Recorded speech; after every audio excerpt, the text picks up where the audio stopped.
నమస్తే, నేను మీ మేక వినోద్, వి3 న్యూస్ కరీంనగర్. మన ఛానల్ని సబ్స్క్రైబ్ చేయని వాళ్ళు ఉంటే సబ్స్క్రైబ్ చేయండి, లైక్ చేయండి, షేర్ చేయండి, కామెంట్ చేయండి. ఇప్పుడే వచ్చిన వార్త, స్థానిక సంస్థల ఎన్నికలు పెట్టాలంటున్న బీఆర్ఎస్ నాయకులు. బీఆర్ఎస్ పార్టీ కరీంనగర్ జిల్లా అధ్యక్షుడు జీవి రామకృష్ణారావు గారి ఆధ్వర్యంలో కరీంనగర్లో ప్రెస్ మీట్ పెట్టడం జరిగింది. ఈ ప్రెస్ మీట్కు మాజీ మంత్రి కరీంనగర్ ఎమ్మెల్యే గంగుల కమలాకర్, చొప్పదండి మాజీ ఎమ్మెల్యే సుంకె రవిశంకర్, మానకొండూరు మాజీ ఎమ్మెల్యే రసమై బాలకిషన్, హుస్నాబాద్ మాజీ ఎమ్మెల్యే ఉడతల సతీష్ కుమార్, ఇంకా జిల్లా స్థాయి నాయకులు అందరూ కలిసి ప్రెస్ మీట్ పెట్టి స్థానిక సంస్థల ఎన్నికలు తొందరగా పెట్టాలని చెప్పి ప్రెస్ మీట్ పెట్టారు. ప్రభుత్వాన్ని వాళ్ళు డిమాండ్ చేస్తున్నారు అని చెప్పి చెప్తున్నారు. అయితే వాస్తవానికి స్థానిక సంస్థలు అనేటివి దాని సమయం అనేది పెరుక్కుంటూనే వస్తుంది. గ్రామాల్లో కూడా సర్పంచులు లేక గ్రామాల్లో పాలన కుంటుబడింది. అయితే కార్యదర్శులతోటే కాలం వెళ్ళబుస్తున్నారు. ఇది కూడా ప్రభుత్వం కూడా తొందరలోనే ఎన్నికలు పెట్టాలి అని చెప్పి ఆలోచనకు వచ్చింది. ఇవాళ మంత్రివర్గ భేటీ కూడా జరుగుతుంది. అయితే హైకోర్టుకు తొందరలోనే ఎన్నికలు పెట్టాలి, స్థానిక సంస్థల ఎన్నికలు పెట్టాలని చెప్పి హైకోర్టు కూడా గవర్నమెంట్ను కోరింది. అయితే ఎన్నికల కమిషన్ 60 రోజుల టైం కోరింది. ఇదంతా జరుగుతుంది. తొందరలోనే ఎన్నికల సమయం ఆసన్నమైంది. వాస్తవానికి స్థానిక సంస్థల ఎన్నికల సమయం ఆసన్నమైంది. ఖచ్చితంగా ఆగస్టు సెప్టెంబర్లో ఎన్నికలు అవుతాయి. ఎన్నికలు అనేటివి జరుగుతాయి. ఆగస్టు ఎండింగ్ వరకన్నా సెప్టెంబర్లో అన్నా ఎన్నికలు జరిగే అవకాశాలు చాలా ఎక్కువగా ఉన్నాయి. ఇప్పటికే చాలా టైం అయిపోయింది కాబట్టి గవర్నమెంట్ మీద కూడా ప్రెషర్ పెరగడం వల్ల ఖచ్చితంగా ఎన్నికలు పెట్టే పరిస్థితే కనిపిస్తుంది. అయితే ఇప్పుడు బీఆర్ఎస్ నాయకుల ఆలోచన ఏంది, తొందరగా స్థానిక సంస్థల ఎన్నికలు పెడితే ఇక స్థానిక సంస్థలల్లో మా నాయకులు పోటీ చేసి పూర్వ వైభవం తెస్తా అని మాట్లాడుతున్న సందర్భం. అసలు మొన్న జరిగిన ఎమ్మెల్యే ఎన్నికల్లో బీఆర్ఎస్ నినాదం ఏంది, సారు కారు సర్కారు అని చెప్పి పెద్ద పెద్ద సభలు పెట్టి హోరాహోరీగా మందిని తరలించి పెద్ద పెద్ద మీటింగ్లు పెట్టినా కూడా బీఆర్ఎస్ పార్టీకి 39 ఎమ్మెల్యే సీట్లే వచ్చినాయి. దాంతో ప్రతిపక్షంలో పడిపోయారు. తర్వాత ఇక ఎంపీ ఎలక్షన్లు వచ్చినాయి.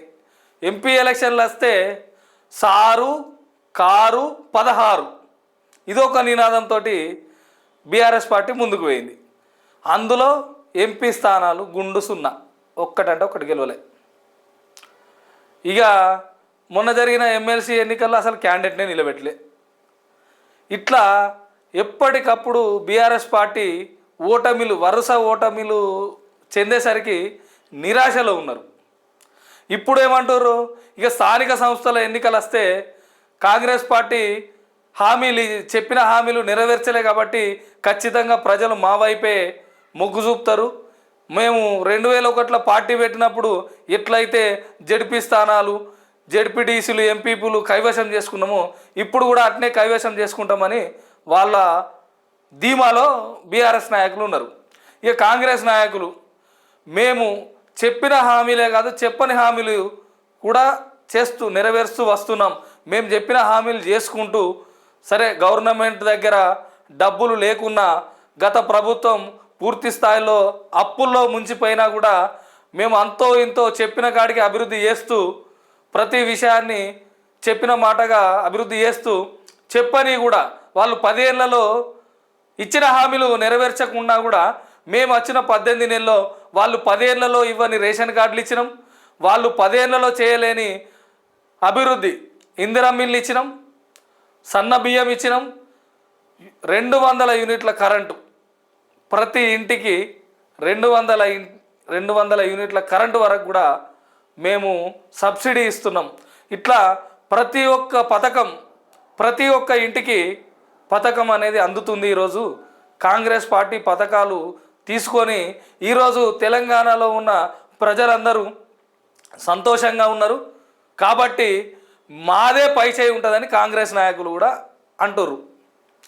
అంటే ఎన్నికల హడావిడి కూడా స్టార్ట్ అయ్యే పరిస్థితే ఉంది. ఈ ఎన్నికల్లో హోరాహోరీగా 3 పార్టీలు కలబడే పరిస్థితే కనిపిస్తుంది. కానీ ఇక్కడ చూసుకుంటే ముఖ్యంగా బీజేపీ కొంచెం చతికిల పడిపోయినట్టు అనిపిస్తుంది.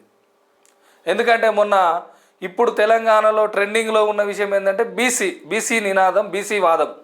అటువంటి ఇప్పుడు ఇంత చర్చ నడుతున్న బీసీ వాదం చర్చ నడవంగా కూడా బీజేపీ రాష్ట్ర అధ్యక్ష పదవి బీసీలకు దక్కలే. అట్లా కొంత గ్రౌండ్ లెవెల్ కార్యకర్తలు కూడా అసంతృప్తిలో ఉన్నారు. అసంతృప్తిలో ఉండడం వల్ల బీజేపీ క్యాడర్ కొంచెం చతికిల పడిపోయింది. అంటే వాళ్ళు మళ్ళీ ఉత్సాహంగా వస్తారా ముందుకు రారా అనేది ఇప్పటి వరకైతే బీజేపీ అనేది వాళ్ళు గ్రౌండ్ లెవెల్లో చాలా నిరాశలో ఉన్నారు. ఇప్పుడున్న పరిస్థితులలో ఎలక్షన్లు పెడితే పూర్తి స్థాయిలో టీఆర్ఎస్కు ధీటుగా, టీఆర్ఎస్ కంటే అత్యధిక సీట్లు గెలిచే పరిస్థితి కాంగ్రెస్కు ఉంది ఈ రోజు వరకు ఉన్న పరిస్థితులు. ఎందుకంటే 10 ఏళ్లలో ఏ ఊళ్ళో కూడా పూర్తి డబుల్ బెడ్రూమ్ ఇల్లు అనేవి ఎక్కడ కూడా ఇంప్లిమెంటేషన్ కాలే.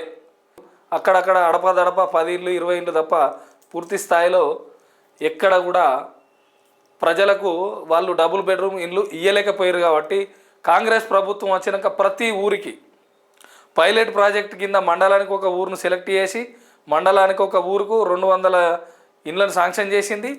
తద్వారా తదనంతరం వెంటనే అది అయిపోయాక మళ్ళీ ప్రతి విలేజ్కి, ప్రతి నియోజకవర్గానికి 3500 ఇళ్ళ చొప్పున ఒక్కొక్క నియోజకవర్గానికి శాంక్షన్ చేసింది. ప్రతి ఊళ్ళో ఇందిరా మిల్లు పని స్టార్ట్ అయింది. ఇందిరా మిల్లు వచ్చిన లబ్ధిదారులు ఎవరైతే ఉన్నారో వాళ్ళు చాలా సంతోషంగా ఉన్నారు. ఇన్ని రోజులు గవర్నమెంట్లో ఉన్న బీఆర్ఎస్ పార్టీ అసలు ఇల్లు ఇవ్వకపోవడం వల్ల కాంగ్రెస్ పార్టీ అచ్చుడితోటే ప్రతి విలేజ్లో ఒక 20 ఇండ్లు కట్టుకోవడానికి అవకాశం దొరికింది. కాబట్టి అరే మొత్తానికైతే ఏం లేని వాళ్ళకి ఇండ్లు వచ్చినాయి, చాలా వరకు సంతృప్తిగా ఉన్నారు. ఇట్లా గ్రౌండ్ లెవెల్లో కొంచెంగా కాంగ్రెస్ పార్టీకి పాజిటివ్ వాతావరణం ఏర్పడుతుంది. 100% ఇప్పుడున్న పరిస్థితులలో కాంగ్రెస్ పార్టీకి కొంచెం పాజిటివ్గానే ఉంది. బీఆర్ఎస్ నాయకులు మాట్లాడుతున్నంత నెగిటివ్గా ఏం లేదు. నెగిటివ్ ఉండే కానీ ఇప్పుడు అది బ్యాలెన్స్ అయింది. దాదాపుగా ఇప్పుడు ఎన్నికలు వస్తే టీఆర్ఎస్ కంటే ఎక్కువ సీట్లు కాంగ్రెస్ గెలుస్తుంది, ఖచ్చితంగా గెలుస్తుంది.